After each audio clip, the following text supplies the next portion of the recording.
Hey, what's going on, everybody? And thanks for joining us again. We're live, and today we have a really fun episode for you. We're going to bring home some, hard-hitting education so you leave here with a transcendent, stronger lifestyle. But also, we've got a lot of laughs packed in this episode I got planned for us. So, on the docket today, we're going to be talking about how there's a big question looming right now, and does the new Pope Leo, have some magical powers that just can aid the world overnight? I mean, there's clearly a Pope effect. But then we're also going to talk about important dietary considerations to help promote a healthier lifestyle. And we're going to follow that up with a fun, and I think probably the most exciting part of the episode, a fun game called Snack Fact or Snack Fiction. So, that being said, joining me as my co-host today, Katerina Brinkhoff. How are you, Katerina? I am doing good. Good. And Will running the keys. Will, how are you? I'm just glad to be here, man. That's right. Well, let's get the episode going.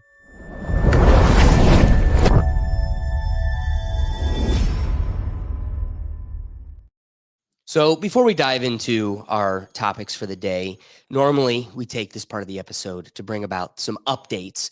So I think a fun update, because, now that you guys are part of the Rethink Tank, we're kind of just bringing you in on the 21 Pilots fandom. Mm-hmm. Having gone to Europe and, Will and the gang holding down the show just so I could go to a 21 Pilots concert, they made the news this week. And a very interesting incident occurred. And it starts with... Sorry, other special guest. We got Scruffy in the peanut gallery. Sorry. So one of the interesting updates for today's episode is okay.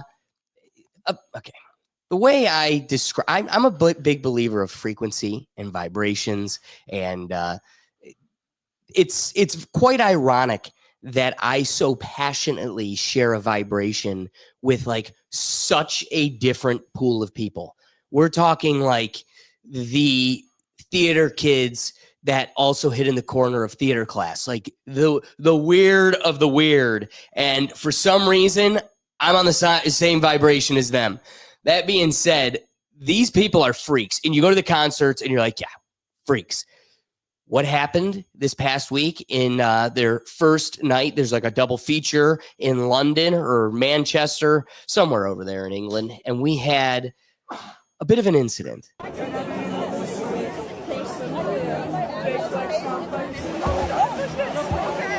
So for those that are just listening, it's saying that here's live footage of the start of the Trees drum heist. So for those that don't know, they close the shows off with their song Trees, which is this big grand finale with this big drum both artists, bring out with them.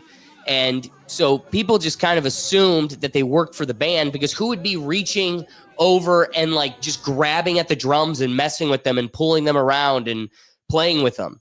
So where does it go from there? After the concert, when everybody's hanging out, taking pictures, they straight up walk off with the drum set. Again, we're talking couch-dwelling humans. And everybody's just in shock. They're looking around is this happening? There's no way that thing works for the band. And so everybody's in shock. Did she just walk out with the drums? Turns out, answer, yes. Here it is, in the car. They got it in the car. So, I have to do a Josh Dunn plug here since he lost his drums. Because somebody stole my drum set. Now I just sit in silence. pretty good. It's pretty good. Pretty good. I It's love pretty good. when people document their crimes, you know. Oh my God. Oh All yeah. right. Yeah. So That was easy. Katarina's got her finger on the pulse. Didn't make it very far. Yeah. Apparently, the stadium had video footage of them like literally everywhere they went through the whole I bet. concourse and out. They were able to track it and found it in this person's hotel lobby. And, it's just interesting and was noteworthy to kick off today's episode because Will has proposed initiating a campaign on the show. Absolutely. What is it? Absolutely. I think that we should be the official 21 Pilots to the Super Bowl show. We should get that trending. We should get it moving. Alex has seen him way more than I have. I've only seen him like 2 or 3 times now. We saw him at the Ohio Stadium when the Columbus Blue Jackets were playing. They played after the first period. Fantastic show. We had great seats for it too. Like we were near the stage, but like I think that would be a great change of pace for the Super Bowl halftime. And I think we're Ohio boys, they're Columbus boys, not really from Cleveland, but still got to give Ohio some love there. I think it'd be a great movement to it. So I don't know, get like what, hashtag 21 Pilots to Super Bowl going. I love that. I love that. And something that I've been waiting to surprise you with is I'm going to double down and piggyback off of that proclamation. And the hill I'm going to champion is I want 21 Pilot Fortnite skins. Oh, yep. Oh, yeah. Give me Josh Dunn. Give me Josh Dunn with some kicks. Oh, my God. I just You already have remembered- my V-Bucks. Take my V-Bucks. Josh Dunn with Nike kicks, with bunny footsies. Yeah. No. We promise we won't take your drum set either. We won't do that either. We won't document it either. I'm bummed because there's too much media to prepare for today's episode. One of the things I wanted to display was how I think it was like 2019 for Lollapalooza, they did like a Fortnite tent and Ninja because 21 Pilots was playing there, Tyler and Ninja were playing together. Dude, for the beginning of like the first few concerts I went to, their waiting lobby music at the concerts was the Fortnite lobby music. Sick. So we need to get them Fortnite skins. I would play as Clancy. Make this happen. Dude, I was playing yesterday and like I think you and I were playing and someone was like Ariana Grande. I'm like, dude, she's never thanked the bus driver in her life. Okay. Like Tyler and Josh have thanked the bus driver probably more times than I've thanked the bus driver. Get them in Fortnite, please. See? All right. So now we've got a few hills to champion here. We got to get 21 Pilots in the Super Bowl. We already got them their drum set back, so then we just got to get them in Fortnite. Yeah. So that's not just the only chaos we get excited about here on the show this week. We also, most importantly, have a new pope. And to double down on the excitement, it's not just any pope. Pope Leo is the first American pope. The media, to kind of segue into the excitement of having an American pope, there's this interesting aspect that the media can't shy away from lying, even when it's just not necessary. They're like, oh my God, we have a Cubs fan as the pope. This is great. He's a Cubs fan. He loves the Cubs. This is huge. Kyle Schwarber.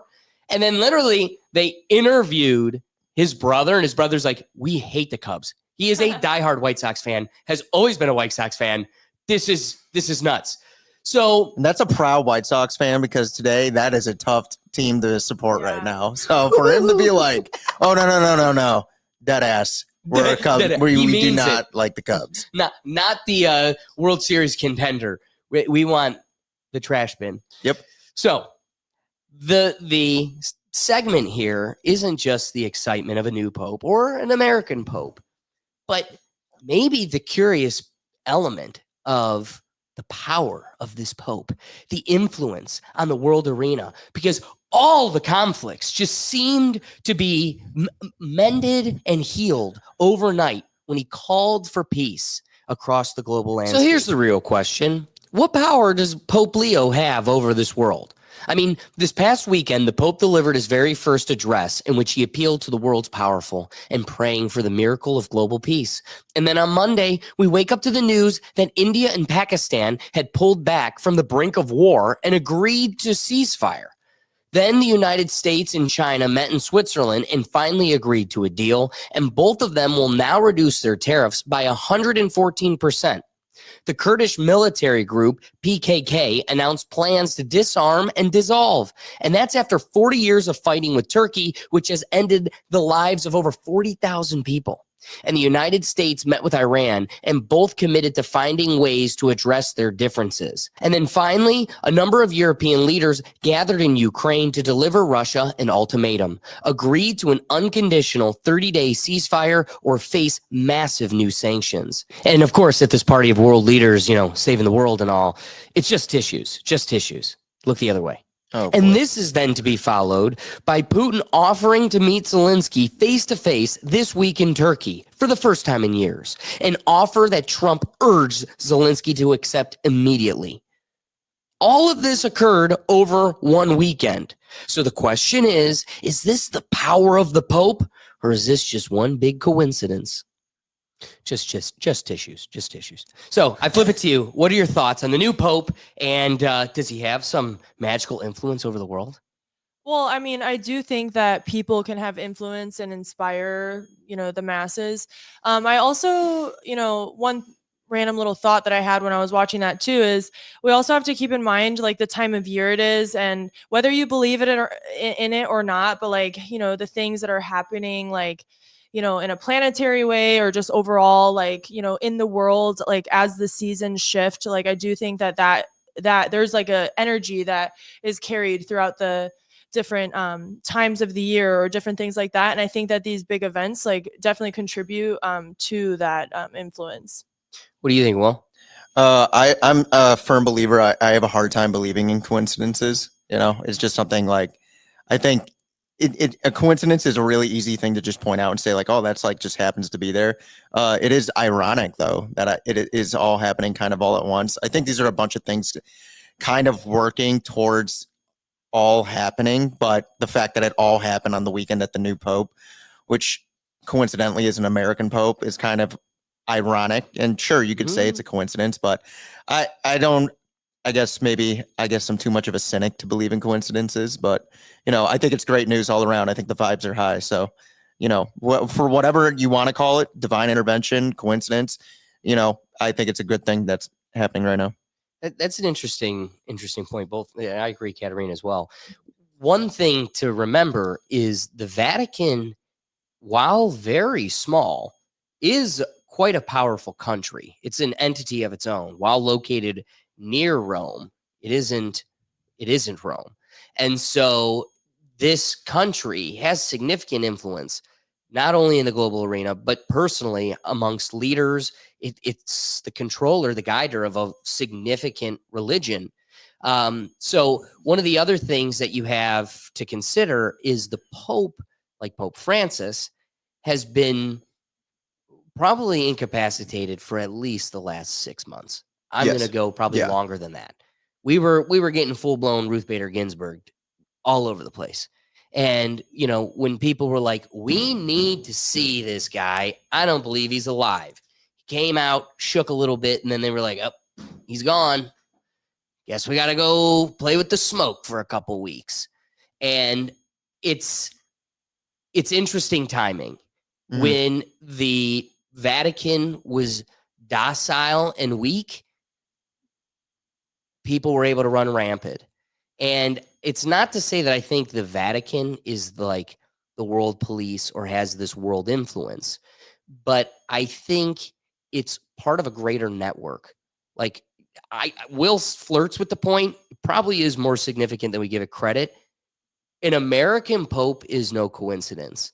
They were talking about making it the first African American or the first African. What do you say when they're not African or American? They're just black.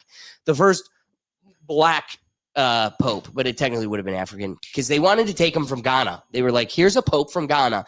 And it's to, one, reinstill like the faith in a region where it's kind of dwindling or non-existent, but then also to kind of step across other barriers and borders to make a grander influence on the world. Interesting, they didn't go that way. I would have thought for sure they would have. For them to come out and just pick some like White Sox slicking Chicagoan, you're like, Yeah. when just bringing it back full circle, it's a full network, all one web connected. And I think bringing back a competent and like involved leader of the sect tightens that network. And relatable. Well, Yep. that's it too. He's Yep. going to be relatable to people too. But I think maybe not the, world police, maybe not the new world order, but the network of power that kind of is the net across the world. I think you're going to see a lot of this fizzled away because that network was tightened. The strings were tightened. You weren't able to get away with as much. And now the authority is back. Not to say that the Vatican's the authority, but I think the network being strong, tight, and no loose corners makes it an influence that gets everybody in shape. We were just talking about before the show, trending today, Trump was in the Middle East again, and he's making more deals to disarm. The Saudis are willing to cooperate. This is at a time when we need it the most. So when, French homosexuals are blowing their nose in tissues at like World Economic Forums or just world forums that are important, we can still rest at night knowing that like this thing's going to be okay because the powers that be are willing to cooperate for the sake of not just eradicating the human race. Agreed. Yeah. Agreed. I think, good wording.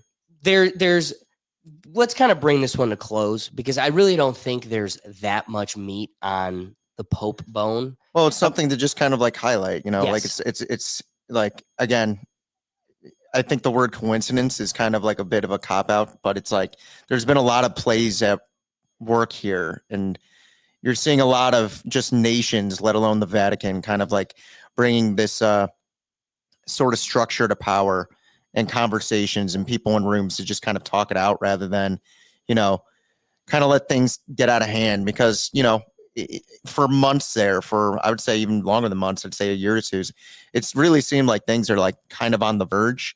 And I'd say like since this administration has taken over, at least in this country, you've seen, conversations being had with adversaries and allies to try and like kind of cool the temperatures. So, maybe as you mentioned, I personally have never been someone fully invested in the Vatican's kind of politics and the Pope.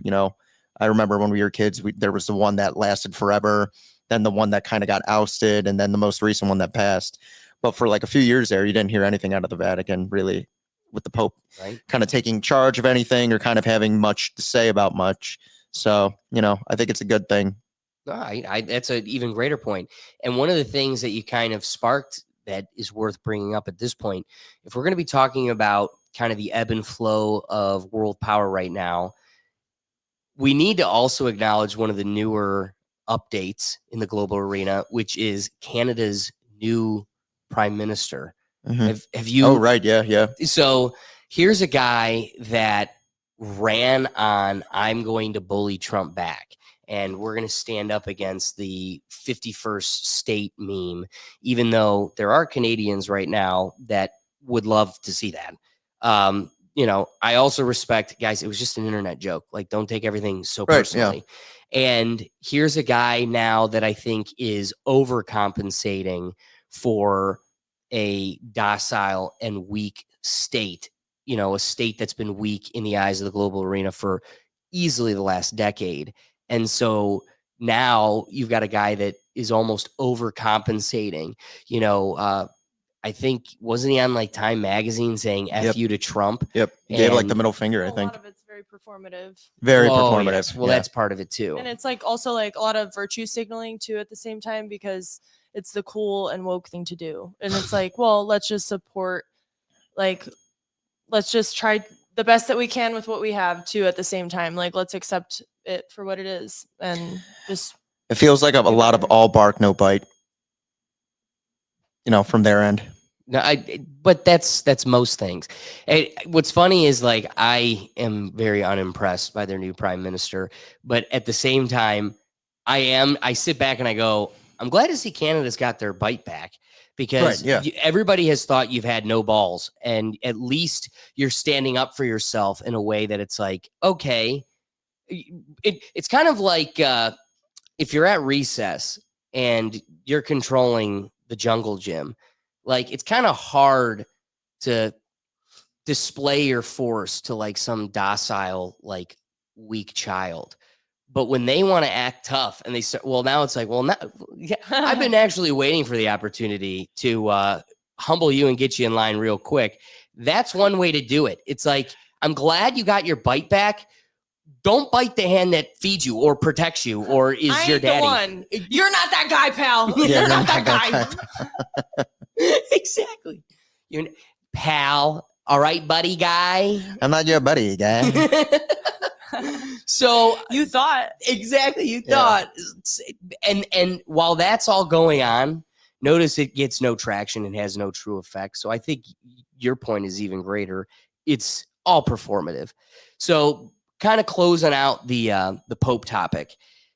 I like Will's point with coincidence, and there is a real dialogue to be had here about look at all that happened almost overnight, and not to be citing quotations from dangerous political groups, but one thing that is a legitimate truth is how many coincidences before it's statistically impossible.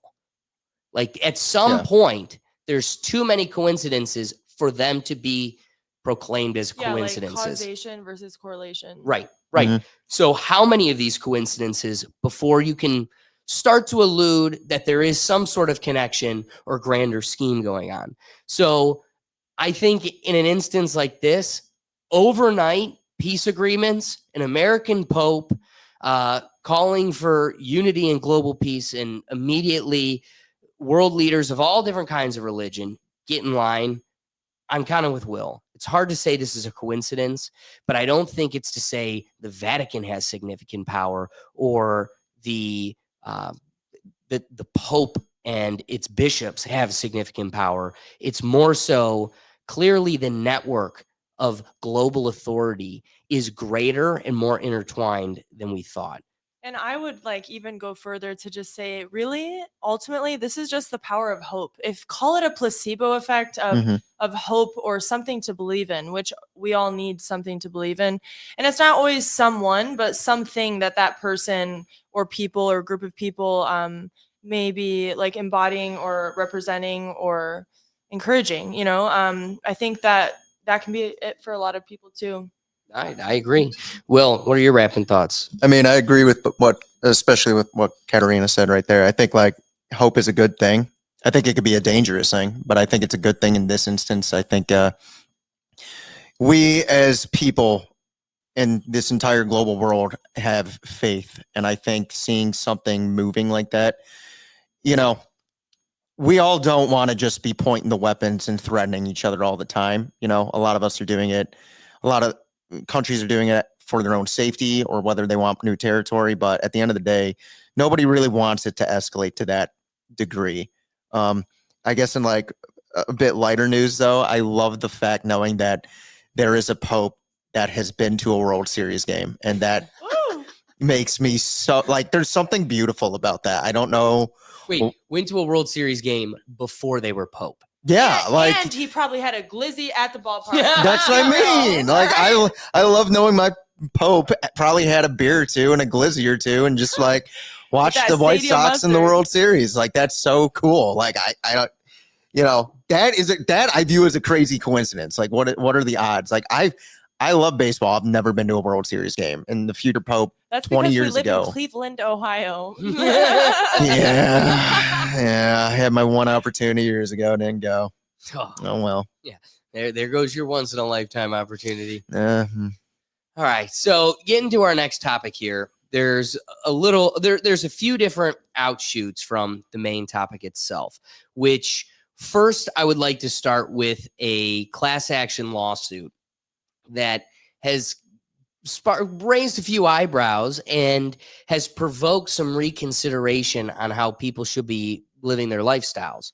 So looking at Ziploc was hit with a lawsuit for alleged undisclosed microplastics. So a California woman is suing SC Johnson, the maker of Ziploc, because she says some of its products contain undisclosed microplastics that mislead and harm customers.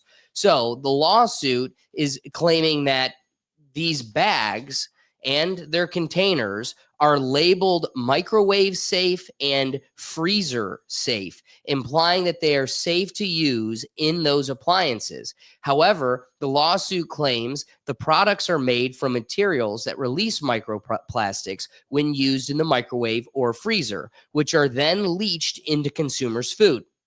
So the material omission is meaningful to customers as studies show that the ingestion of microplastics poses serious health risks, including potential harm to the digestive tract, immune system, and reproductive system.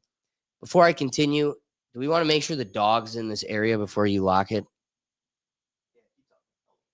Because I don't imagine. I just want to say what a coincidence, because I talked about this, or we were talking about this today on the radio show, and yeah, it's like you're laminating your food because it's like Ziploc bags, freezer versus not. Yeah. So again, you use Ziplocs for everything, and the fact that, you know, of course, we'll play the game ignorance. We didn't know a lot of this. It's coming with new developing sciences, but now we do know. So how long do we get to play ignorant? How long do these companies get to escape accountability and liability? And at what point do we become an educated market base, but also there isn't a market for these types of products? So we're looking at Ziploc freezer bags, which are small pint size, quart size, gallon size. We're looking at slider storage bags, Ziploc containers. People are using this for everything in their everyday life. They're making their lunches. They're feeding their families. They're storing long-term meals. The longer you're in it, the more you're getting your cancer. And you know, we live in a world where on average, people are consuming about a credit card's worth of plastic a week. That's terrible. Yeah, I also saw an article recently, like a lot of people don't know this connection as well, but apparently like strokes are highly associated as well with microplastics. Like it's literally visible like in the brain, like in the fluids of that there's like these microplastics. I mean, we have it probably all over our body, you know, and that's something that really, I don't know. Do you think that we can improve this? Like, or do you think we're doomed? Well, I think it starts with like social education, and we're going to have to like retrain our social mechanism. There was a time when the whole populace of America would buy Coca-Cola, pay 10 cents more, bring the bottles back and get 10 cents back for every bottle they brought back. That worked. It was a system. Plastic you or took glass bottles? Glass bottles. And there's nothing like a Coke in a glass bottle. Am I right? No, definitely. Facts. Or like Facts. anything, really. It's real cane sugar. Let's get back to pure, real ingredients. Yeah. All of it. I don't even think they should have screwed with the old way they did it. What do you mean? Back when the reason the they called Macron it recipe? Tissues. Oh my God, Macron's Coke. Coca-Cola. You know what? Coca-Cola. I thought you were talking about when they had cocaine in it. Exactly. Okay. Stating the obvious. Speaking on the microplastics. Well, we thing, needed Doug here somehow. Yeah. What's that? Speaking on the microplastics thing, we've talked about it on this before. And I agree with you. There is a way you got to kind of readjust the education for it and like the way in which we use and reuse these materials. But unfortunately, with the way people are today and like the ease and access to things, I just don't see it really being something that can be remedied, unfortunately. It's a scary reality. And as you kind of brought up, Katerina, it's like, what would you like to see? How do you think it's possible to achieve, it's not the breaking consumer's this responsibility? Well, sure. I agree. And that's why my response was going to be, that's why I'm rooting for this lady to win at all costs. Mhm. Like we need her to win against SC Johnson, a family company. Well, this family's about to be humbled real quick because we got a problem, and I've got balls full of plastic, and I blame you. Why? Because my boomer mom is one, lazy, and you capitalized on that lack of it's lazy consumerism, and you have to admit you agree, or I'm inquiring if you can relate to the experience of going to your parents, explaining to them like, I don't want lunches in plastic, and they're like, this is crazy, it's all BS. No, we need to be using glass containers. We need to be, or we should probably be getting metal. Like, we should be avoiding plastic. Oh, that's just hocus pocus hubbubaloo. It's all conspiracy. No, and now we're at a world where, like I said, a credit card's worth of plastic. People think they're having like this hard plastic thing within them. Plastic is a liquid. Plastic is actually a combination of series of liquids, and some of those liquids are leaching out of the porous. plastic. It's So you're literally, it's clear, invisible, tasteless oils and liquid types that are in your food. So doubling down on why, like, again, how do we fix this? One thing that's a huge major pillar is holding these folks accountable. RFK says no red dye. Well, now better not find it, or we're coming for you. Yeah. But we're going to ignore the blue, the orange, the purple, the red. You know, it's just like, at what point, you got one? Well, how else would I Yeah. be able to pick my Gatorade Well, you know color? what, though? Yeah. In his defense, in to play devil's advocate off of that, these bureaucracies, it takes forever to get things done. So Yes. like, I'm sure they do have to like knock things off one by one. You know, so and, we're like- starting at ground zero, something that's illegal in Europe. We just finally got illegal. Yeah, here. you know, coming from like a European background, like even when my sister and family lived there, it's like I always thought it was very laughable, like the things that the FDA or like just in general, like that were allowed in America that were so not allowed in so many other countries. And it's like, wow, like what's up with that? You know? Exactly. What's up with that? Well, but they don't like you asking questions. Just keep on marching. Yeah, and you know, things were a little bit better in America, like, you know, decades and decades ago. Like even with the plastic stuff, like there was a lot of containers and different things that were made out of metal or other materials, but I mean, it just escaped us. I don't know. Get in my water. Look at Out him. of plastic. Look at him. Proud. I will Proud say consumer. But again, that's why I kind of make a joke at myself. We also have to like acknowledge how much easier. And again, it's getting all of our bottles in a glass bottle. I'll happily pay 10 cents more, and I'll happily make sure I bring it back. But now you got to create a whole corporate mechanism that's You have fueling to it. create incentive. That is a big, usually stop a buying. really I agree. big thing with sustainability. Like, because even and that is more in a corporate versus consumer aspect. Like creating like corporate incentive for like massive scale businesses to make influential decisions, because the consumers will fall in line regardless, because they're just taking whatever option they got, right? It's true. So It's true. So, kind of, I don't want to punch down on one problem company because, again, It's not just them. but we got a scab, so at least we got a starting point call a to spade pick a at. spade. That's right, and this Call a one is spade a extra spade. spady.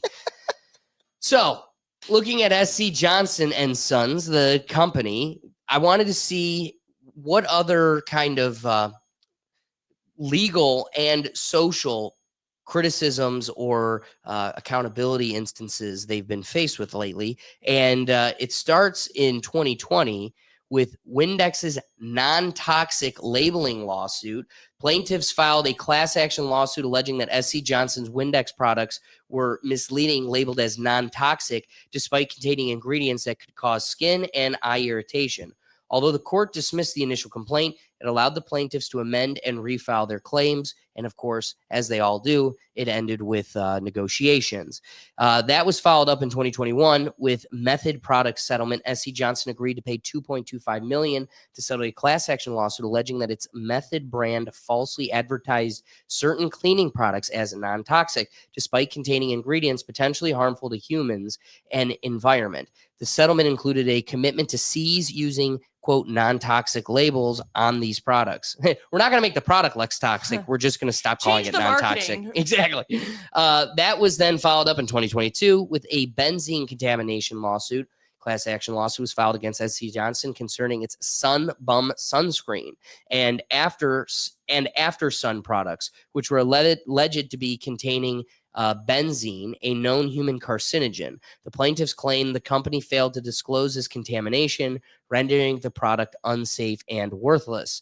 And then finally, just in 2024, Family Guard disinfectant misrepresentation lawsuit in 2024. Class action complaint was filed alleging SC Johnson misled consumers by marketing its Family Guard disinfectant products as safe for use around children and pets, despite containing chemicals like alkylyl dimethylbenzyl ammonium chloride, ADBAC.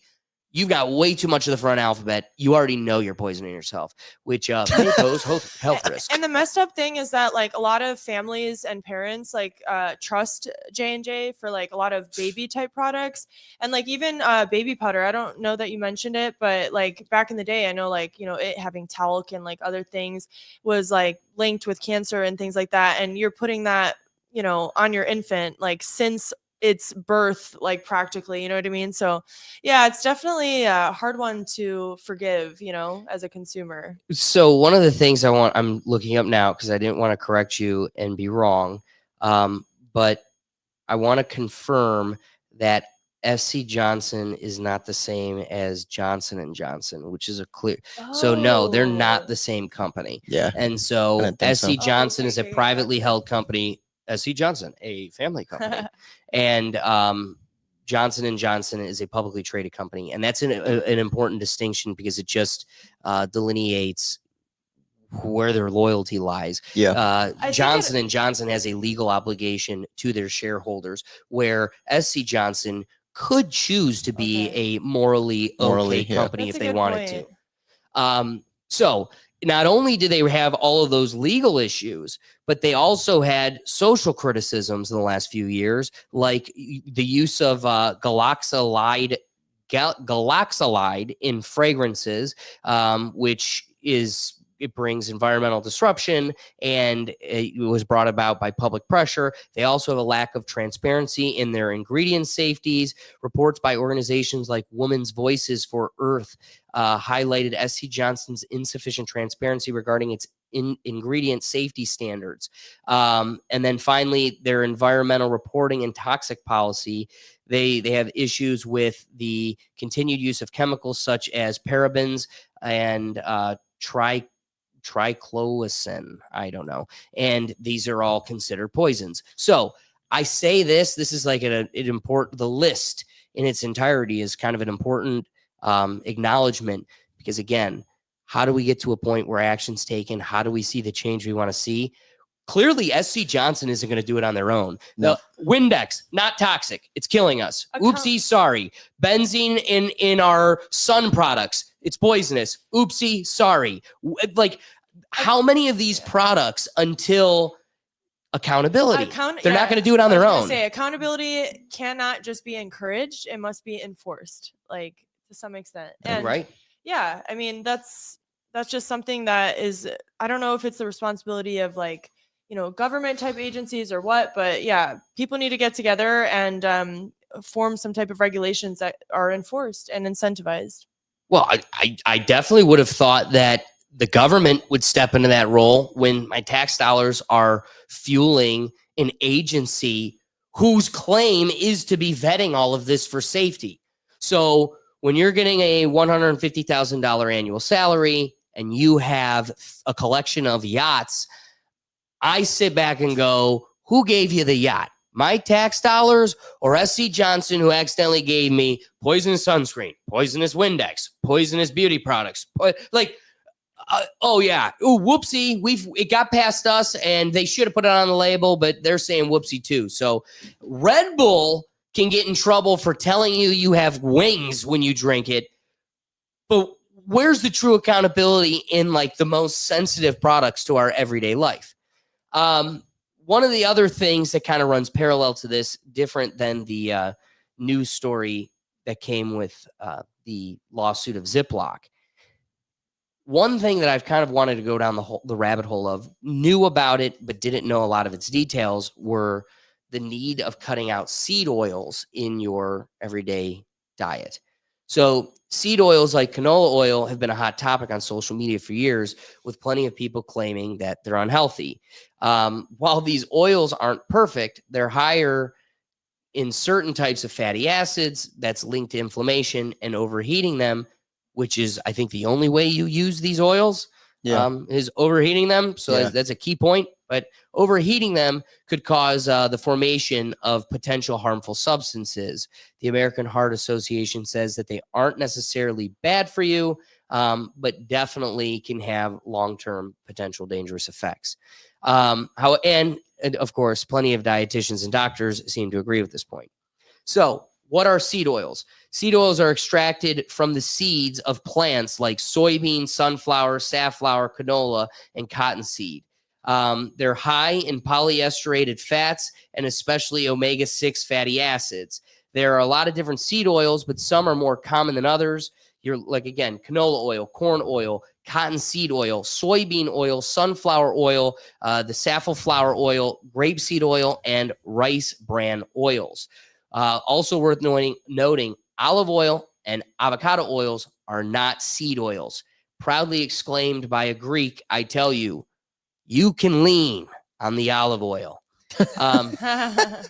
There are a few reasons why seed oil is getting so much negative attention. There are a few reasons.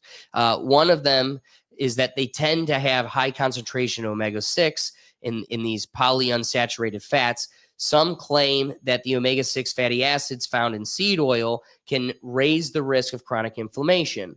And then striking that balance between two key points. Excessive omega-6 intake without adequate omega-3s may contribute to pro-inflammatory state in the body, potentially exacerbating conditions like arthritis and cardiovascular disease. There are a few other things to consider, like overheating these oils past their smoking points may degrade them, leading to the formation of harmful compounds such as, acrolein, polycyclic aromatic carbons. Here's the truth is, I make damn good food. And anybody that takes a visit to my kitchen would tell you that. You do. You do. You make real good food. Look at me, clearly. But another truth that follows that is, I'm not the chef following a recipe. I'm, again, back to that just Greek intuition. I go with how much salt I feel. And what comes with the lackadaisical approach of fine home cooking is being real with myself. More often than not, that pan is definitely heating the oil past their smoking point. Pan's hot, dump it in, throw the olive oil in there, and and you're like, little did I know I was curdling my oil to pop my heart. It's also worth wait. First, I want to say because I don't want to double down on olive oil being too great just yet. In case you're not familiar with the term, a smoke point is the temperature at which an oil starts to smoke. Seed oils are known for their high smoke points, although the smoke points are different for each type. But it's worth noting that olive oil, which has a smoke point of 325 degrees Fahrenheit to 375 degrees, can also form harmful compounds like acrolein. So I'm definitely in that world. So takeaway, see the importance of running these through the rethink tank. You can still play around with this stuff. Just don't get it past the smoking point.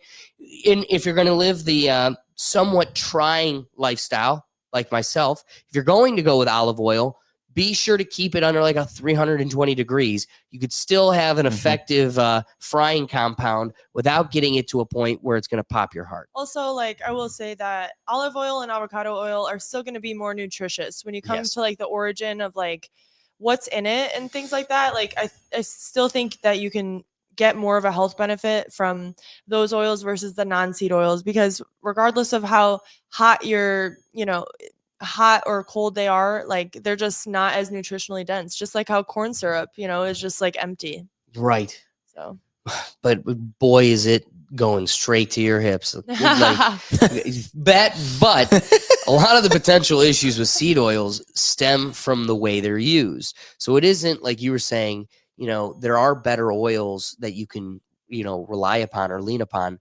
but more than anything, it's the way you're using them in your cooking.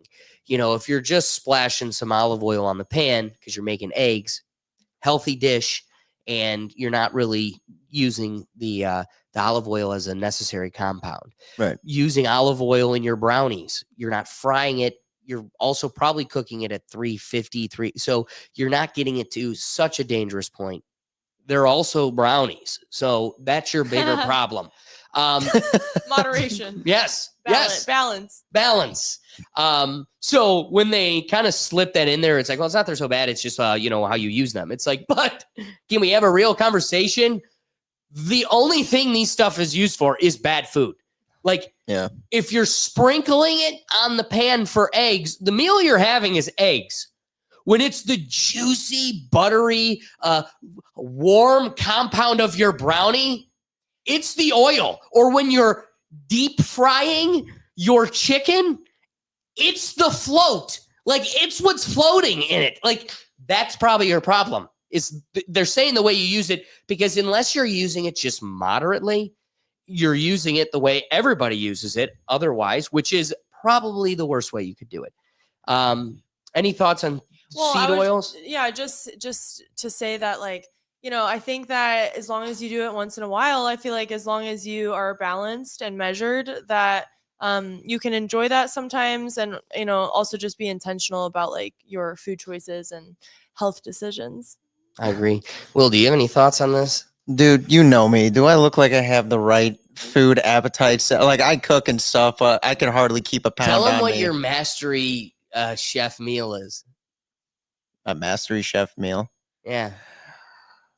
It was funny. I want to know if this isn't my mastery chef meal, but you made me think of it when you brought up like olive oil and butter. I was like, dude, I've made butter noodles, yes, that's what I was fishing for. Like, drenched it in olive oil afterwards, and that's like me, like just a little bit after a drink or two. I get home at night, and I'm like, this will fill me up. I won't feel it in the morning.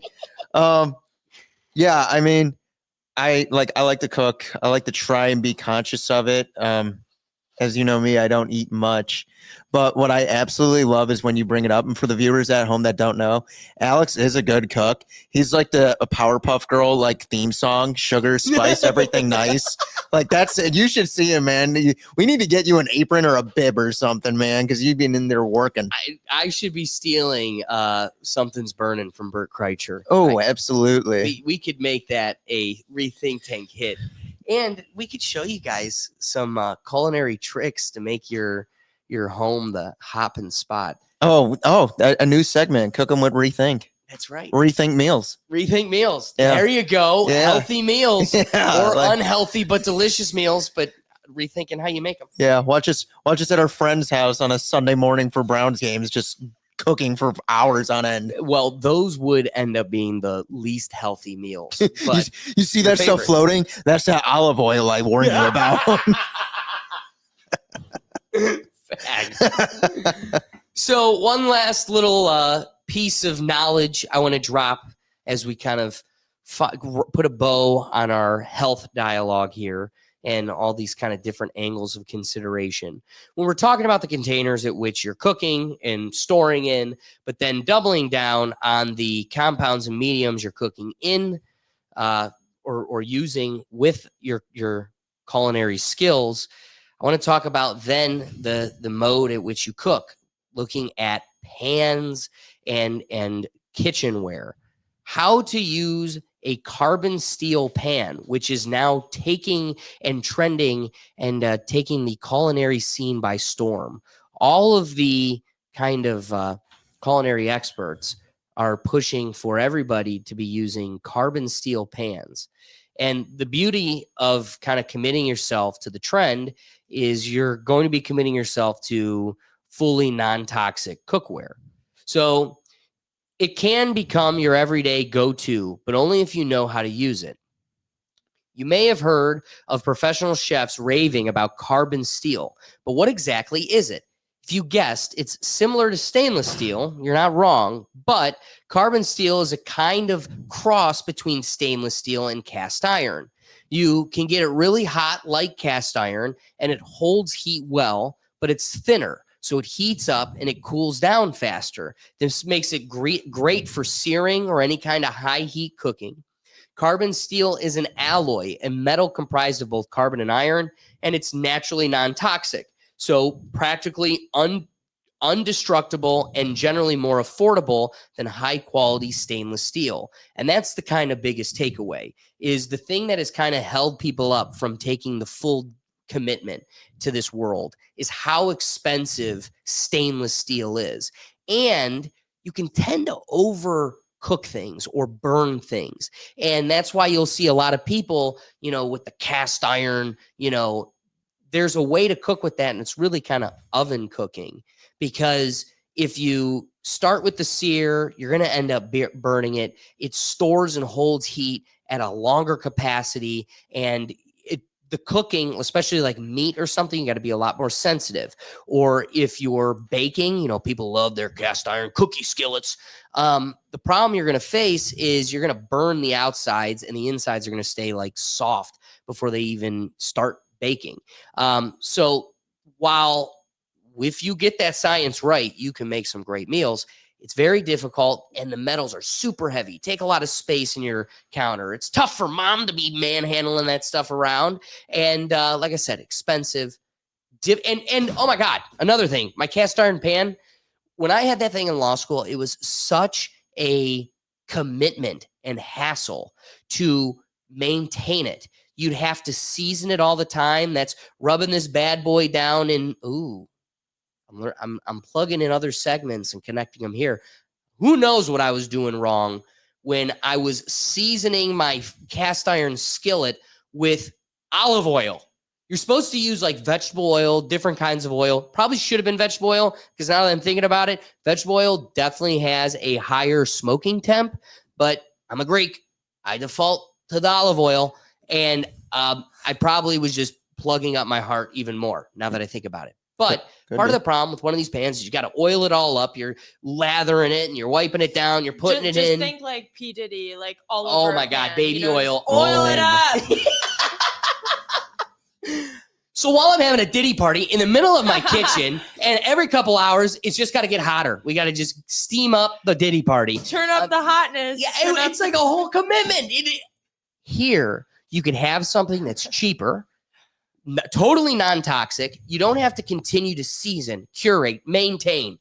Wash that bitch and keep on moving. We don't have to keep doing this thing. So one last thing, cherry on the top for all these considerations, is one trending hot topic is everybody transitioning to the carbon steel pan. And this is my advocacy to start considering making those changes. You got to get the plastics out of your kitchen. You got to start looking for more glass and more metal. And that's just the beginning. Then you got to start worrying about the food you're cooking in it. But we'll get there next time.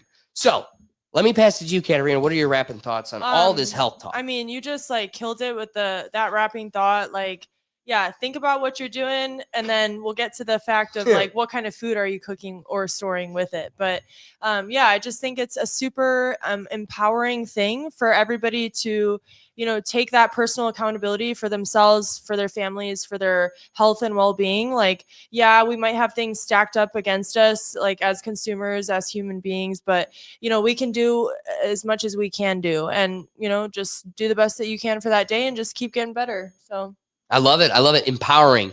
Take control of your life and be the one steering your ship. Yep. Will, let me flip it to you. What are your wrapping thoughts? Good eats, good food, good cooking. Be smart in the kitchen.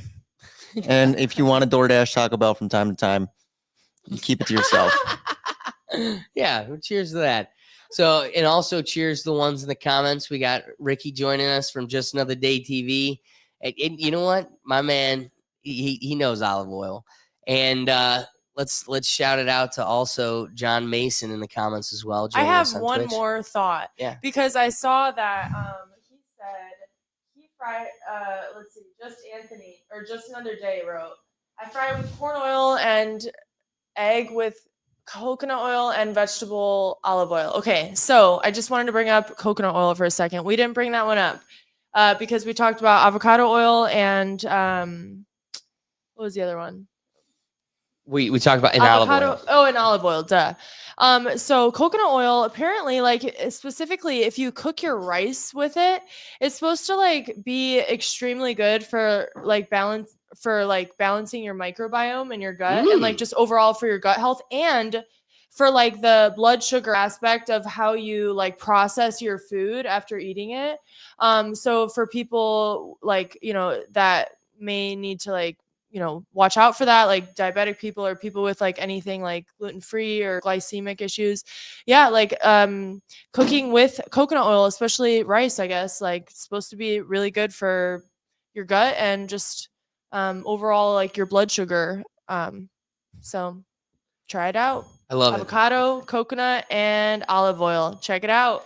Will, I can't remember. Did you give a wrapping thought? Briefly, I said just don't feel guilty if you DoorDash Taco Bell sometimes. Yep. No, I can appreciate that. So I want to get here first. Would you like this? Sure.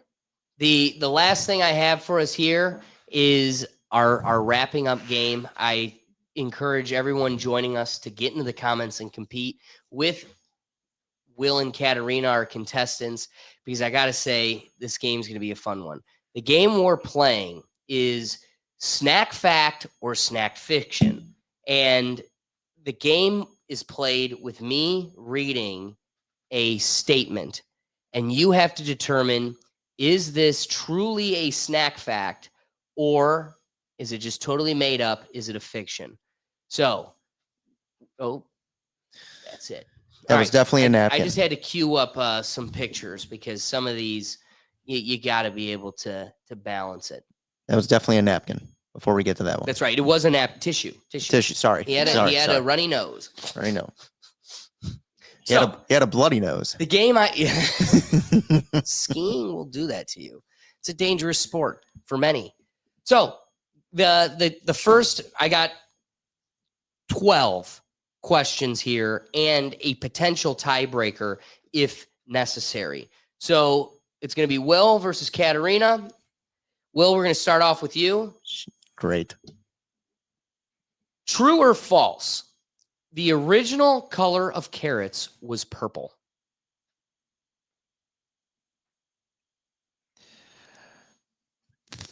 False? Well, you're starting off with a loss, my friend. That's not a carrot. That's an onion. So there's lots of different color carrots. That looks like an onion. Before orange became the standard due to Dutch cultivation in the 17th century. I thought you were going to be like red dye. Yeah. Well, dipping them in beet juice. Nope. Purple and yellow carrots were the original common carrot. Coming to Katarina now. This is your chance to pull away right off the bat. Will lost his chance for the first point. True or false? I gotta hide the. Oh yeah, the spotlight's on you. True or false? McDonald's briefly sold bubblegum flavored broccoli to encourage kids to eat vegetables. No way. Bubblegum flavored broccoli to encourage kids to eat vegetables? True or false? False. That was true. I would fight someone, dude. I'd fight someone. If my parents bought me that to get me healthy, I would throw a tantrum. In 2014, McDonald's did a failed experiment that made healthy food more appealing to kids. Oh, it didn't work out. Wow. Bringing about McDonald's bubblegum broccoli. Okay, so like speaking of like weirdly colored like food products, I never could get into like the colored ketchup. Oh, green ketchup. Give me a break. Give me a break. Thanks. No thanks. No thanks. I agree, but that goes to show how much of like culinary is like art. You know, like there's an aesthetic and an appeal to food. I think it goes deeper than that. I think it goes like it's like a brain thing, like a evolutionary thing where our brain's like, that doesn't look right. I don't know about that, you know? Like, or maybe because we're also used to it. I don't know. It looks weird. Boy, does it. It's Yeah. like Nickelodeon slime on your See? freaking French fries. So Don't trust these games. These games are tricky. All right, Will, coming back to you. True or false? The first ever potato chip was created by accident when a chef tried to sabotage a picky customer's order. Yeah, that's got to be true. That sounds so dumb. It's true. I know this. It's true. It I know is this true. It's Story. like that's so dumb. It's true. You know the story? I know this. Well, you can tell the story, but all I know is that I value the potato in all of its forms. So You- much. You The value the potato chip potato. in You value the particular, potato. My people. that My people and I their know. potatoes. I heard the story that you're about to tell us, but that it was an accident. He threw it in there. It was I like, know that what story. is The this? story you're about to tell us. You should tell it. Tell the story. So the potato chip was originated by George Crumb. What a name for the guy Crumb. that filled every couch full of crumbs. A chef in New York sliced potatoes paper thin and over fried them after a customer kept sending back his fries for being too thick. He's dealing with a Karen. That's right. And God bless that Karen for bringing us American greatness. That's just how the potato chip crumbles, you know? And shout out to George Crumb, an important historical figure. 1853. A great year. Somehow A great year for the potato. great year for the potato, great year for Americans, all all of us. shape sizes and however they looked, because somewhere down the line, that stopped looking like the culture. I'm sure their sizes Wow. greatly increased after this It discovery. was because of the potato chip. You know what? I will- Imagine the guy that was like, "Hey, let's make the bag half filled with air, though." Oh my God. Let's not even, like, that's frustrating. But I will say that potato chips, we are not Liberty chips. We are motherfucking potato chips, okay? There's no Liberty Freedom fries or whatever. You know what I'm talking about? It is ours. They are American, all right? Let's just, Yeah, Will. let's just, put that down. Yeah, ain't an Let Irish that thing no marinate. more. Do not tread on my potato chips. Do not tread on Irish potato chips. Yeah. All right. Will pulled off a point here. So Katarina's got to really lock something down to keep up with him. Spotlight. So, Katarina, ketchup's origin. My question Ooh. for you is the word ketchup comes from the Chinese word ko-chiap, Koe-chiap, I didn't know that. meaning fermented fish sauce. Okay. True or false? Oh, you're. She was Oh, believing right. you. She was like, "Oh, Oh, that's really? sick, bro. That's so cool." I've never heard of that. I'm gonna say false then, actually, but I feel like it's gonna be true for some reason. Yeah, you're right. It was true. Here's the Kyo Dang. chip. It's Wow, I'm mind blown. Did they invent fermented ketchup? fish sauce. It was the origin. It was the inspiration. It was the muse, if you will. That's right. That's right. So Uncle the term John's. come from Kyo chip, fermented fish brine used in Southeast Asia. Brined? Brine, Brined. Brine. Yummy. So, unfortunately, Will has a bit of a lead here. What were you going to say, Katarina? Oh, I was just saying, are you guys ketchup fans? I Yes. could say, well, red And ketchup. will like you you put said. ketchup? Yeah, red ketchup, of course. No colored ketchup, anything. And will you put ketchup on? Here's two things: hot dog and eggs. Hot dog / hamburger, eggs. For me, I can put them on any of them. Yep. Not that I always will. I don't need to put Hot them on dog, there, yes. but eggs, I can. nah, if I I could. feel It like Depends on the it. egg. But Yeah. I Depends don't on how do you that cook the egg. often. Scrambled. But Scrambled. I do the mustard and the ketchup and the relish, preferably on the hot dog when I got the options. That's a girl that knows her glizzy. Especially the Burtmans. If you're from Cleveland, you know. If you know, you know. If you know, you know. Burtman's And ballpark. I definitely appreciate the passion for the dog because we're American. Will, Yeah, this is your chance to pull away with an even further lead. I'm the new Doug. That's right. Yeah, Doug does dominate these. Doug does dominate. So, my question for you is Cheetos were originally invented as military food supplements during World War II. True or false? going to say false. Correct. That was false. Nice. Nice. Nice. I know my World War II. That's right. Boy knows his World War II. All I've right. seen Saving Private Ryan. I never saw a Cheeto. No, it had to have been Fritos or Doritos or something. Like somebody snuck up in there. Well, coming to you, Katerina. All right. Speaking of Doritos, the founder of Doritos was also a magician who used crushed chips in his stage acts. True or false? Crushed chips. Okay, first of all, I am an honorary member of the I Love Doritos Club. So, When she does a magic trick, she makes the crushed up Doritos disappear. Yeah, I know. But okay, I'm gonna guess false. You're But- correct. It was okay, false. it is false. You got Okay. a point. There we go. Okay. See, you're on the board. Right. Hey, I'm working on it. She was very nervous with that. I was like, every time she's answering no, she's like, true, but it could be false. I don't know. Oh my See, god. it's a good game. I made a good game. Yeah, Yeah, it is right? a good game. That's right. I like these games. All right, coming to you, Wilbur. In 1986, Japan had a limited edition Pepsi that was flavored like soy sauce. True or false?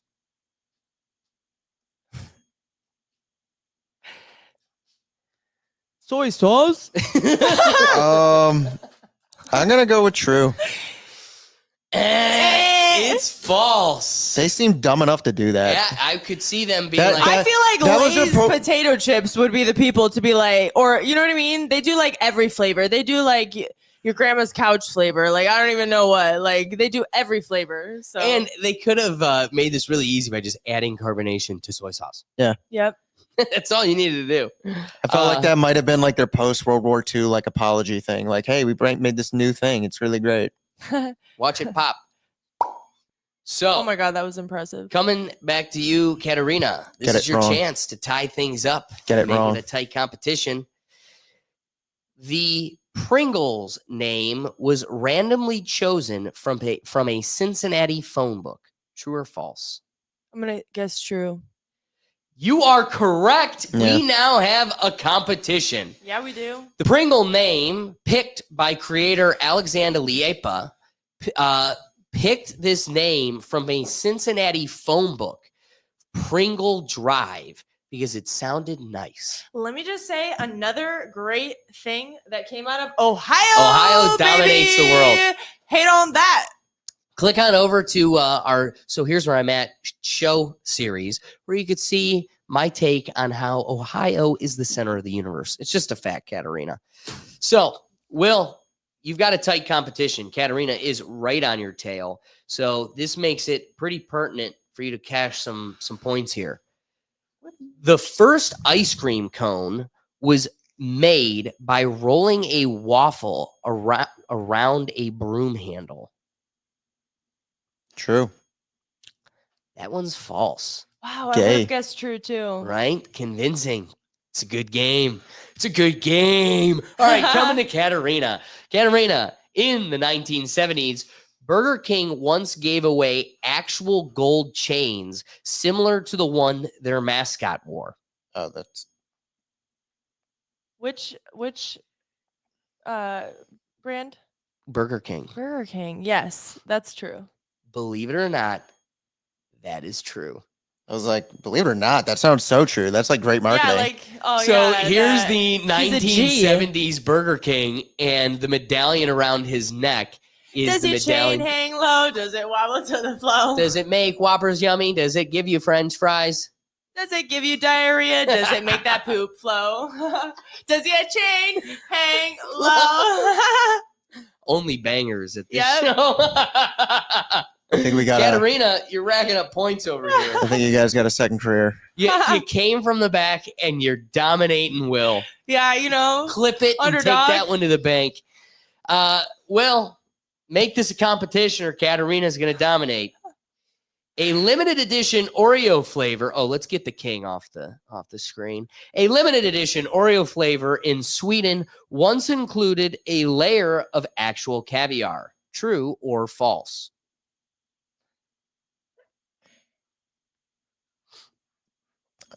I'm just saying false because I want it to be.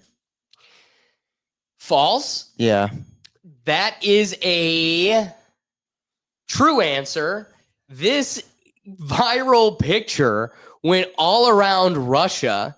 While Oreos have never had wild flavor, but they're known for the wild flavors like green tea, wasabi, hot chicken wing. Caviar was never one of them, though there was a fake photo spread throughout Russia as a meme. They're like the cookie version of Lay's.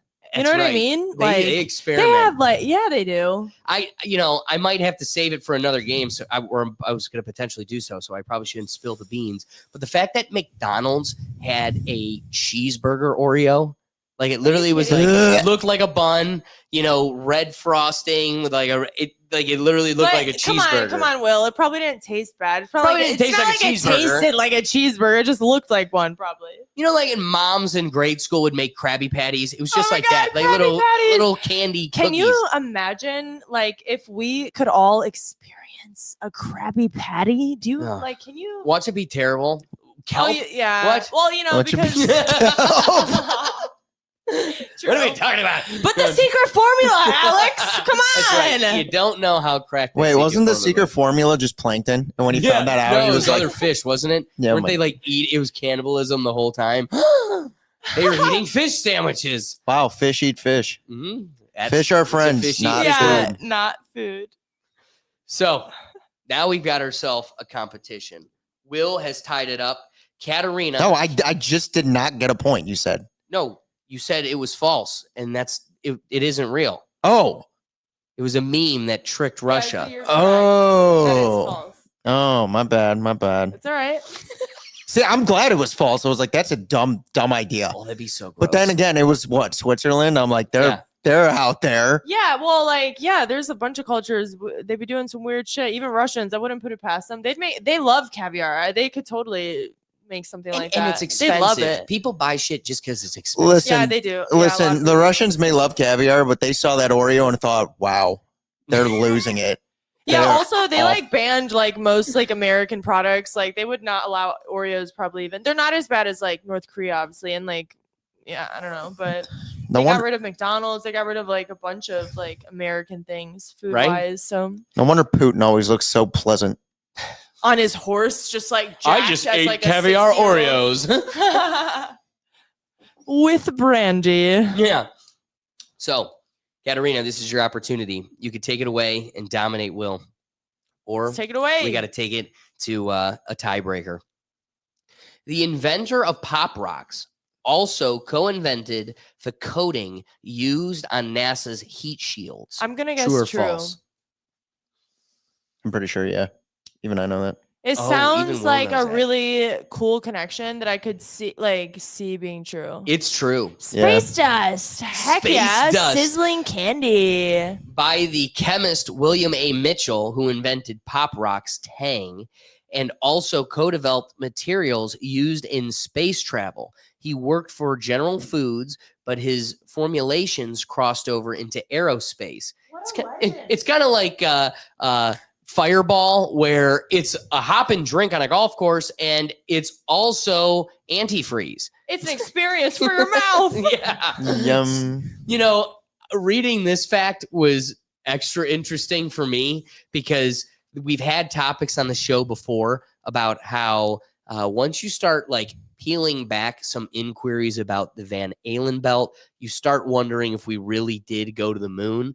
It's just look into the Van Allen belt. That we talked about this on the show. Enjoy David the rabbit hole. Was a good contrarian, but it still gets back to how do we fly through the Van Allen belt for hours, if not a day and a half? And it's because we got Pop Rocks on the coating of our and I feel like another probably association in my brain that made me think it was possible is first of all, Pop Rocks is an invention in its own right, so it's it has to take that type of mind that may also translate to other areas like space or something, but it's also it reminds me of dehydrated candy and also dehydrated ice cream. Do you remember how big of a deal that was in our age, which I didn't really try that many times. I remember people talking about it, and I tried it at the museum, the space science, probably the science museum. Yeah, like when we had a field trip or something like that. I don't even remember when that was, like grade wise. But anyway, yeah, so it reminds me of that type of thing, like that type of like technology in regards to like dehydrating food and like creating something cool out of it. So yeah, pretty cool, you know, like they make all kinds of weird shit for like astronauts, or even like the what do they call those little like military units of food? Rations. Yeah, but Rations. there's like a acronym for it, like MPU, like so like a military yeah. food unit or something. I know it sounds crazy, but anyway, it No, kinda you're right, reminds me of yeah. that type of thing. Like Pop Rocks don't necessarily remind me of space food, but they're still like, it doesn't matter how old I get, they're still such like an experience. Like when you just dump a mouthful of Pop Rocks, you're like, it's so unique. The It's a candy's never that good. it's a party for your senses. Have you ever, okay, sorry to go there, but have you ever taken Pop Rocks and like made out or like anything Sure. like that? You know what I mean? Like just think of the possibilities, people. What else can you do? What else do you What want else? popping with that sensation? What's poppin'? That's right. So while Where's Jack Katerina, Harlow? well, yeah, while we crown you the queen of the competition and you have dominated to take the crown, for the fun of it, our lightning round tiebreaker, I'm just going to throw out to the folks listening, you know, jump in the comments. Will, yourself, let's get our guesses. True or false? In the early 2000s, Pizza Hut delivered a pizza to the International Space Station. Oh yeah, I know that's true. I'm gonna say true because I know these astronauts be hungry and they be wanting pizza. The whole time, what would I want? Pizza Hut. Like I would. Yeah, no, truthfully. No. Nope. Oh God, it's a napkin. It's a tissue. Oh man. It's a tissue. They may have gone to space, but the wrong space. They Whoops. sent that up there. Oh, whoops. More tissues. No, they did. They did. Oh my god, how epic! I remember this photo in a school book, like a Dude, school that's textbook. cool. In 2001, Pizza Hut paid over $1 million to send a vacuum-sealed Aw. salami pizza to cosmonaut Yuri Uzhkov aboard the ISS. It had to pass rigorous space food safety standards, and they even toned down the seasoning due to how space affects taste perception. It was part of a PR stunt, of course, and Pizza Hut even briefly put their logo on a Russian rocket. That Yep. is hilarious, especially that they sold it to Russia, Yeah, like the right. Russian astronauts. But also, it shows like how universal pizza is, and like it is just And such an Americans do it epic better. thing to be like flying in space. I feel like too. So it's like, well done, Pizza Oh, I Hut. love it. Brilliant What is marketing their scheme. What is their slogan? I don't know. Have it your way. We got the pizza. Is it Pizza the Hut. Have Isn't it it? your way? It might be Have It Your Way. No, that's Burger King. Oh my God, you're right. Hold on. The It's a family company. Make It Great. Your favorite? I don't know. No one out pizzas the Hut. That's What? it. That's no one it. else No pizza one the out Hut. pizza's That's That's kind it. of like, I'm sorry, that's kind of Yeah. a little bit dumb. No Yeah. one out pizzas the Hut. Do better, Pizza Hut. You need to have a commercial with Java the Hut. That's Hey, wow, he's that- onto And it something. looks like between 2003 to 2007, they said, gather around the good stuff, which I remember that. I remember that So one. it looks I remember like that they one. keep Oh my changing God, I their remember that slogans. What's one. up with that, Pizza Hut? Come on, your brand awareness, it's getting confuddled right now. no one likes a good confuddle. So Pizza Hut, you might want to work that out. That being said, we appreciate everybody that joined us in the comments and the whole purpose of the live show is to get you involved. We want to have you, the audience, add another dynamic to the dialogue. So we greatly appreciate everybody that joined us. Shout out to Ricky. Shout out to John and the other folks on Twitch and those on Twitter jumping in the comments and retweeting and everything else. Like I said, the whole purpose of the live show is to get you involved. So be sure to join us here every Tuesday at 7 p.m. That being said, we also do our live show on Sundays. We had a fun summer vibe, something, Will, I didn't acknowledge on the show itself, which should have gotten more celebration than it did. This past Sunday was episode 57, which is a major accolade. It's an Big accolade. deal. Wait, why That- 57? I always celebrate. Go check out episode 57 of the podcast. Episode Oh, I get what you 57 is mean. just it's a crowning achievement. It's an important number, and we just glossed right through it because we just keep plowing out new great episodes every Sunday. True. Mhm. So catch us again this Sunday. Last Sunday was some fun, hilarious, viral summer videos because outside was so gorgeous.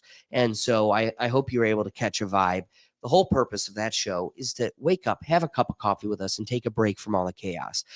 We also this Sunday are going to be, well, we're going to be recording this Sunday, but you can find on the Reactions channel a new show. The show is called Yes You Are, and it's us asking 3 Am I the Assholes that we find on Reddit, and the love show answers it for you. Yes, you are. But if you gotta ask, you already know. Bingo. Come on now. See, you know how it is. So, guys, we appreciate you joining us. If you're looking for all these different shows, you can find it all in one central place, and that's at our website at www.rethinktankpodcast.com. So I appreciate everybody that joined us, and we'll catch you next week. Thanks again. Peace.